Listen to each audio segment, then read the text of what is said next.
Hello there, welcome back to another video. I know, it's amazing, I'm actually making them sort of regularly. Well, it's regular for me, because I just uploaded my video like 2 days ago, I think. I'm already making another one. It would normally take me like 2-3 months, and I'd be like, oh, there's a video idea. But, something cool has come, and that is this. I have a Canon Model 7. I've been wanting to get a rangefinder for a while. I was tempted to get a Leica, but as we all know, Leicas are just too expensive, and I think they're not worth the money if you could just get one of this and it does the exact same job.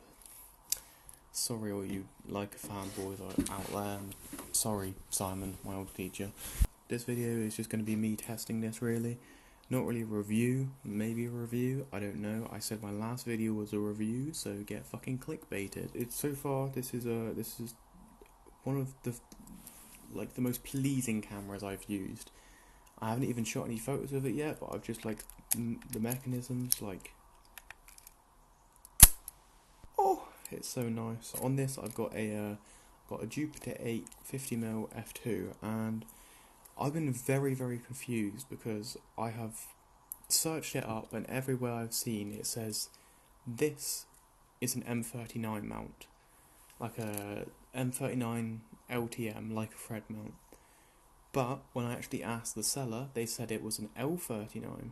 So I already bought this lens when I thought it was an M39, and then when the seller said it was an L39, I was like, right, I'm going to buy a really shitty cheap lens, and it's going to be L39 just so I can actually make sure that they are correct. They both came and they both looked identical, like the threads are identical. The only difference is that on the L39 it goes like thread, and then there's like thread like that, and then the actual lens is there, so there's like a little dip in. But with that it's just like thread and then lens. But they both fit. That's the weird thing, they both very much fit. So I'm not sure if I've just managed to break this camera by putting this lens on, but it fits perfectly. It focuses, like the rangefinder part is bloody amazing. Like I was not expecting it to be this good. Like it's nothing compared to the Mamiya 7, but it's fucking good. Yeah, so let's go and record stuff with this. Shit, my fucking GoPro is out of battery. May have to record with my phone. I just loaded the camera, and I'm not gonna lie, I struggled. I'm not used to like actual proper classic 35mm cameras, so it was quite strange because I'm normally used to just point and shoots, and the 35mm cameras that I have used that are like classics, they didn't function like this one when loading, so I had to search it up. But you know, yeah, I got it done. Hell yeah, let's go shoot.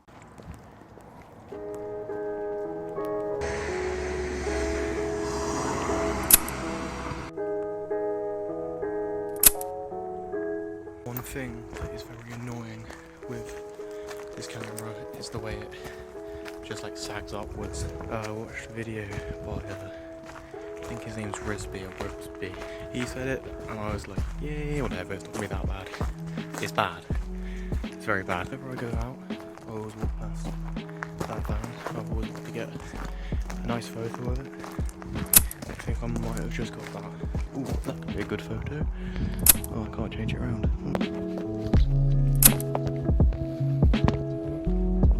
My goal was to go out and get some street photos. But so far, I think I've only taken pictures of birds and lampposts. But quite like taking photos of birds and lampposts. So. Good. He stepped on a fucking glass bottle, and it's raining. I'm sure if you can go up that bit anymore. No, then you can.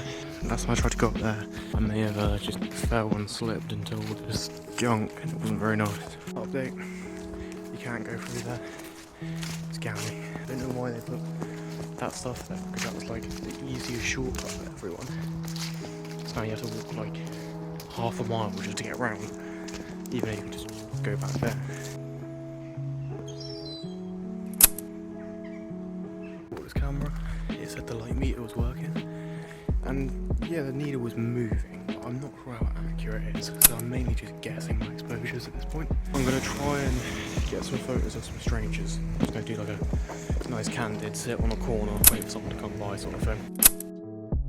Hey, fucking Vivian Mayer Street and that, hell yeah. I've returned to this bit because I want to get a nice photo. And there is a nice photo right there. I need to put my camera away, fuck.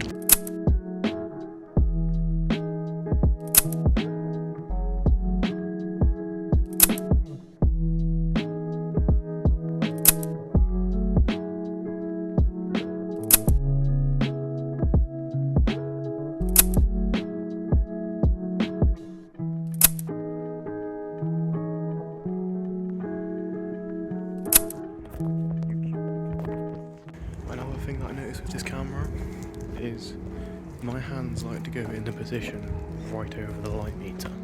I don't know, not the light meter, the second rangefinder bit there. A lot of the time I go in focus and then I see my finger. It's not a big deal.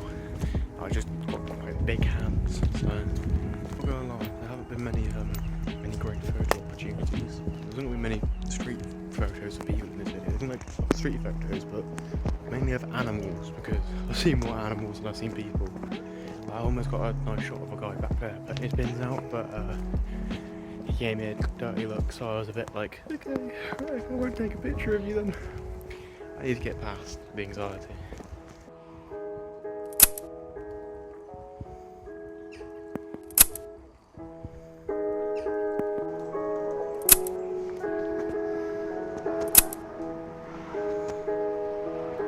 They're so cute. Come here. Hello. I think street photography is quite hard where I live because it's very slow paced and there's not much going on. I wish I could go to like London or something, or just a city. I think a city would be a lot better than this because I'm in a large town right now. I find it really awkward walking around vlogging like this. Just have a few people staring at me. I don't vlog if there's people. That's why you see me to go, whoop, get my camera away.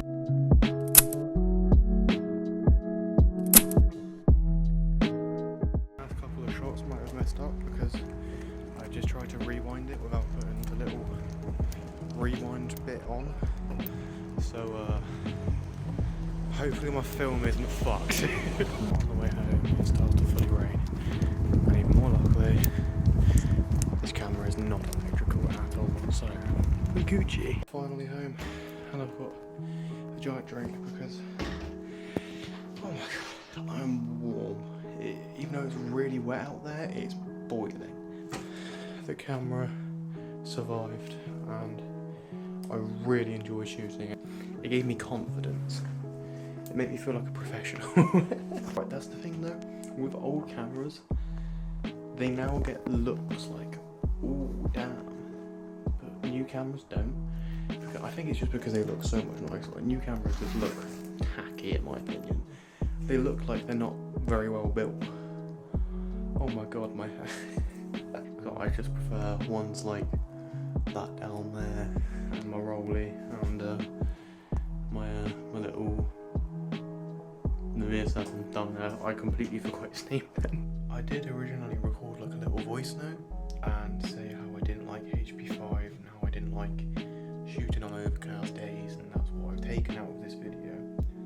But I think HP5 is a film that is so well balanced. Like, it's just neutral, so you can edit it, or like, you know, traditionally you'd make a print in a dark room and you can bump a lot of contrast into it. The photos that I've made, I quite like them. Before I edited them, I didn't like them. I was just a bit like, but once I like, you know, done a bit of like retouching, like, not actually like any retouching, I just, you know, just changed the light levels and shadows and contrast and all that shit. But basically, once I done that, they became more how I actually saw them. I like them a lot more now, and just editing this video here, watching Cinema Toast Can, and just editing on my laptop, I've now changed my mind about HP5 because I quite like it. It's not my favourite. I'm still a bit about it because it's quite flat, and I like a bit of punch to my images. The camera bloody amazing. Absolutely love it. I could not be more happy with a camera. Like, I think I'm more happy with this camera. Actually, no, I was about to say I think I'm more happy with this camera than my Mimit.